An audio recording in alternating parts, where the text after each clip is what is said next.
ولكن كثيرا منهم فاسقون۔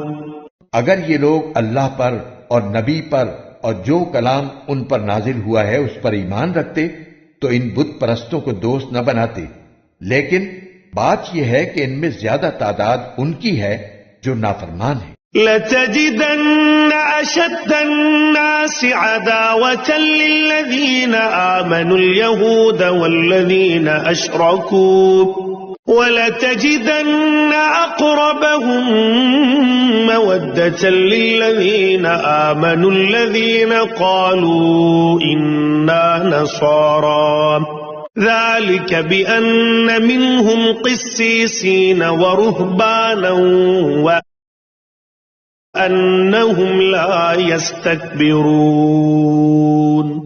تم یہ بات ضرور محسوس کر لو گے کہ مسلمانوں سے سب سے سخت دشمنی رکھنے والے ایک تو یہودی ہیں اور دوسرے وہ لوگ ہیں جو کھل کر شرک کرتے ہیں، اور تم یہ بات بھی ضرور محسوس کر لو گے کہ غیر مسلموں میں مسلمانوں سے دوستی میں قریب تر وہ لوگ ہیں جنہوں نے اپنے آپ کو نصرانی کہا ہے۔ اس کی وجہ یہ ہے کہ ان میں بہت سے علم دوست عالم اور بہت سے تارک الدنیا درویش ہیں، نیز یہ وجہ بھی ہے کہ وہ تکبر نہیں کرتے۔ وَإِذَا سَمِعُوا مَا أُنزِلَ إِلَى الرَّسُولِ تَرَىٰ أَعْيُنَهُمْ تَفِيضُ مِنَ الدَّمْعِ مِمَّا عَرَفُوا مِنَ الْحَقِّ يَقُولُونَ رَبَّنَا آمَنَّا فَاكْتُبْنَا مَعَ الشَّاهِدِينَ۔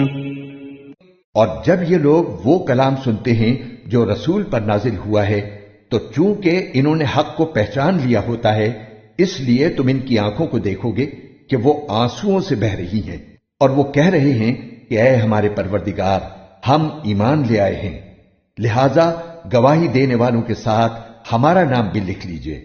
وَمَا لَنَا لَا نُؤْمِنُ بِاللَّهِ وَمَا جَاءَنَا مِنَ الْحَقِّ وَنَطْمَعُ أَن يُدْخِلَنَا رَبُّنَا مَعَ الْقَوْمِ الصَّالِحِينَ۔ اور ہم اللہ پر اور جو حق ہمارے پاس آ گیا ہے اس پر آخر کیوں ایمان نہ لائیں اور پھر یہ توقع بھی رکھیں کہ ہمارا رب ہمیں نیک لوگوں میں شمار کرے گا۔ فَأَثَابَهُمُ اللَّهُ بِمَا قَالُوا جَنَّاتٍ تَجْرِي مِن تَحْتِهَا الْأَنْهَارُ خَالِدِينَ فِيهَا وَذَلِكَ جَزَاءُ الْمُحْسِنِينَ۔ چنانچہ ان کے اس قول کی وجہ سے اللہ ان کو وہ باغات دے گا جن کے نیچے نہریں بہتی ہوں گی، جن میں وہ ہمیشہ رہیں گے، یہی نیکی کرنے والوں کا صلہ ہے۔ والذین کفروا وکذبوا بآیاتنا اولئک اصحاب الجحیم۔ اور جن لوگوں نے کفر اپنایا ہے اور ہماری آیتوں کو جھٹلایا ہے وہ دوزخ والے لوگ ہیں۔ یا ایھا الذین آمنوا لا تحرموا طیبات ما احل اللہ لکم ولا تعتدوا ان اللہ لا يحب المعتدین۔ اے ایمان والو، اللہ نے تمہارے لیے جو پاکیزہ چیزیں حلال کی ہیں ان کو حرام قرار نہ دو اور حد سے تجاوز نہ کرو، یقین جانو کہ اللہ حد سے تجاوز کرنے والوں کو پسند نہیں کرتا۔ وَكُلُوا مِمَّا رَزَقَكُمُ اللَّهُ حَلَالًا طَيِّبًا وَاتَّقُوا اللَّهَ الَّذِي أَنتُم بِهِ مُؤْمِنُونَ۔ اور اللہ نے تمہیں جو رزق دیا ہے اس میں سے حلال پاکیزہ چیزیں کھاؤ، اور جس اللہ پر تم ایمان رکھتے ہو اس سے ڈرتے رہو۔ لا يؤاخذكم الله باللغو في أيمانكم ولكن يؤاخذكم بما عقدتم الأيمان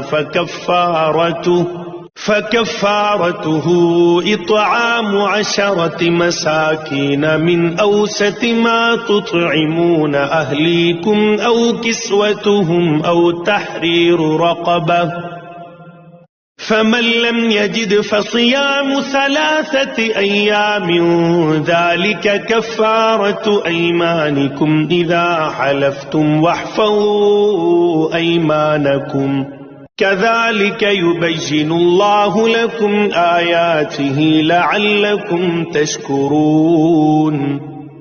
اللہ تمہاری لغو قسموں پر تمہاری پکڑ نہیں کرے گا، لیکن جو قسمیں تم نے پختگی کے ساتھ کھائی ہوں ان پر تمہاری پکڑ کرے گا۔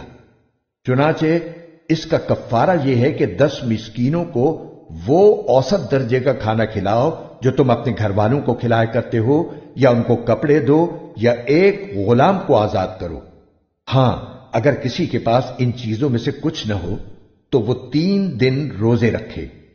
یہ تمہاری قسموں کا کفارہ ہے جب تم نے کوئی قسم کھا لی ہو اور اسے توڑ دیا ہو، اور اپنی قسموں کی حفاظت کیا کرو۔